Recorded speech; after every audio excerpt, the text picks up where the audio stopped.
പുകയില ഉൽപ്പന്നങ്ങൾക്കെതിരായ മുന്നറിയിപ്പ് എന്നതുപോലെ എണ്ണ മധുരപലഹാരങ്ങളുടെ ദോഷവശങ്ങൾ വ്യക്തമാക്കി മുന്നറിയിപ്പ് നൽകണമെന്നാണ് കേന്ദ്ര ആരോഗ്യ മന്ത്രാലയത്തിന്റെ നിർദ്ദേശം.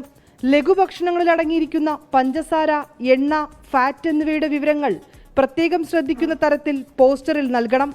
കേന്ദ്ര സർക്കാർ സ്ഥാപനങ്ങൾ, കാന്റീനുകൾ, കഫ്റ്റീരിയകൾ എന്നിവിടങ്ങളിലായിരിക്കും ആദ്യഘട്ടത്തിൽ മുന്നറിയിപ്പ് ബോർഡുകൾ സ്ഥാപിക്കുക. എന്നാൽ ഇത് നിരോധനമല്ലെന്നും കേന്ദ്ര ആരോഗ്യ മന്ത്രാലയം വ്യക്തമാക്കിയിട്ടുണ്ട്. അമിതവണ്ണം കുറച്ച് ആരോഗ്യമായ ജീവിതശൈലിയിലേക്ക് മാറാൻ ജനങ്ങൾക്ക് പ്രചോദനം നൽകുകയാണ് ആരോഗ്യ മന്ത്രാലയത്തിന്റെ ലക്ഷ്യം. 2050 ആകുമ്പോഴേക്കും 44.9 കോടിയിലധികം ഇന്ത്യക്കാർ അമിതവണ്ണമുള്ളവരായി മാറുമെന്നാണ് ചില പഠനങ്ങൾ സൂചിപ്പിക്കുന്നത്. ജീവിതശൈലിയിൽ മാറ്റങ്ങൾ വരുത്തി അമിതവണ്ണം തടയണമെന്ന് പ്രധാനമന്ത്രി നരേന്ദ്രമോദി ആഹ്വാനം ചെയ്തിരുന്നു. തുടർന്ന് മൻ കി ബാത്തിലും ഇക്കാര്യം പ്രധാനമന്ത്രി ആവർത്തിച്ചിരുന്നു. നല്ല സ്വാദൂറുന്ന ജിലേബിയും ചൂടുള്ളതാ ഈ സമൂസയുമൊക്കെ കണ്ടാൽ എങ്ങനെയാണ് കഴിക്കാതിരിക്കുക?